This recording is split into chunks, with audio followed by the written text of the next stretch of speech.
Hello everybody, and thank you for sharing your time with me. I'm sending this message through various different channels to reach my dear Russian friends and the Russian soldiers serving in Ukraine. I'm speaking to you today because there are things that are going on in the world that are being kept from you, terrible things that you should know about. But before I talk about the harsh realities, let me just tell you about the Russian who became my hero. In 1961, when I was 14 years old, a very good friend of mine invited me to come to Vienna and to watch the World Weightlifting Championships. I was in the audience when Yuri Petrovich Vlasov won the World Championship title, becoming the first human being to lift 200 kilograms over his head. And somehow a friend of mine got me backstage. All of a sudden there I was, a 14-year-old boy, standing in front of the strongest man in the world. I couldn't believe it. He reached out to shake my hand. I still had a boy's hand. He had this powerful man's hand that swallowed mine. But he was kind, and he smiled at me. I will never forget that day. Never. I went home and I put his photo above my bed to inspire me when I started lifting weights. My father told me to take down that picture and to find a German or an Austrian hero.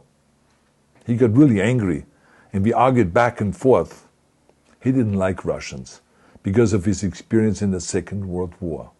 You see, he was injured at Leningrad, where the Nazi army that he was part of did vicious harm to the great city and to its brave people. But I did not take the photograph down, no, because it didn't matter to me what flag Yuri Vlasov carried. My connections to Russia didn't stop there, by the way. Oh, it actually deepened when I traveled there with bodybuilding and for my movies and met all my Russian fans. And on one of those trips, I remember, I met Yuri Vlasov once again. It was in Moscow during the filming of Red Heat, which was the first American movie allowed to film in Red Square. Now, he and I spent the whole day together. He was so thoughtful, so kind, and so smart, and, of course, very giving. He gave me this beautiful blue coffee cup. And ever since then, I've been drinking my coffee out of every morning.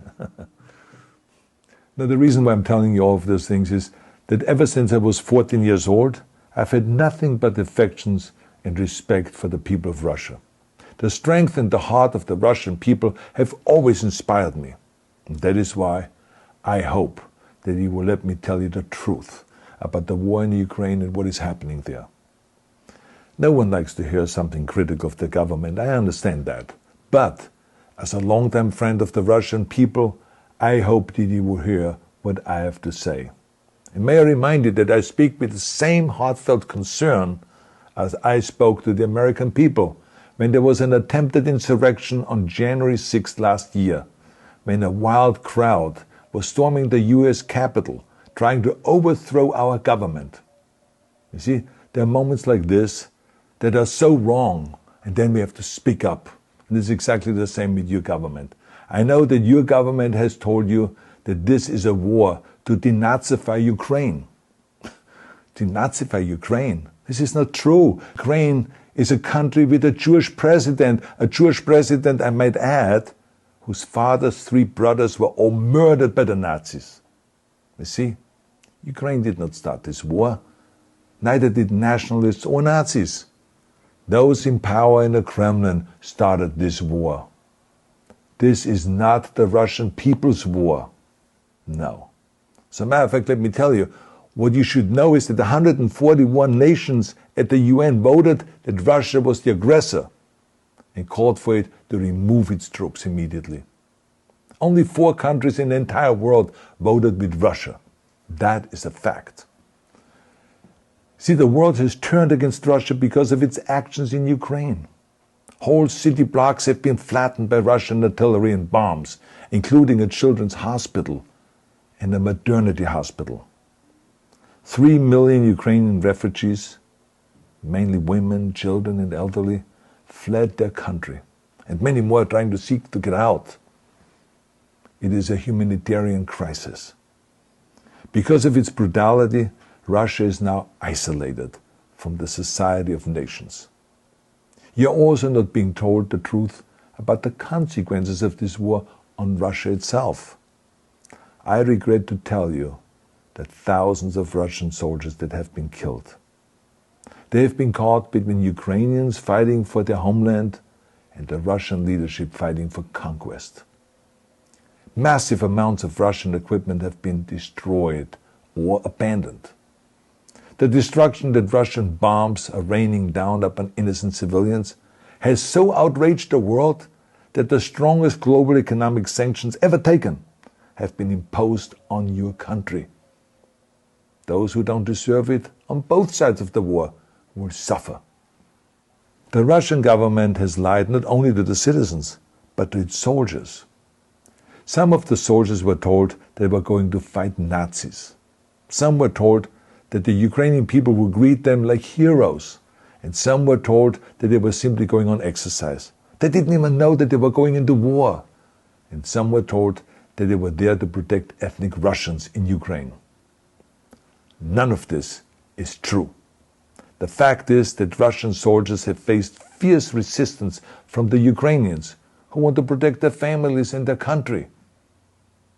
When I see babies being pulled out of ruins, I think that I'm watching a documentary about the horrors of the Second World War, not the news of the day. And let me tell you, when my father arrived in Leningrad, he was all pumped up on the lies of his government. And when he left Leningrad, he was broken, physically and mentally. He lived the rest of his life in pain. Pain from a broken back, pain from the shrapnel that always reminded him of these terrible years, and pain from the guilt that he felt. To the Russian soldiers listening to this broadcast, you already know much of the truth that I've been speaking. You've seen it with your own eyes. I don't want you to be broken like my father. This is not the war to defend Russia that your grandfathers or your great-grandfathers fought. This is an illegal war.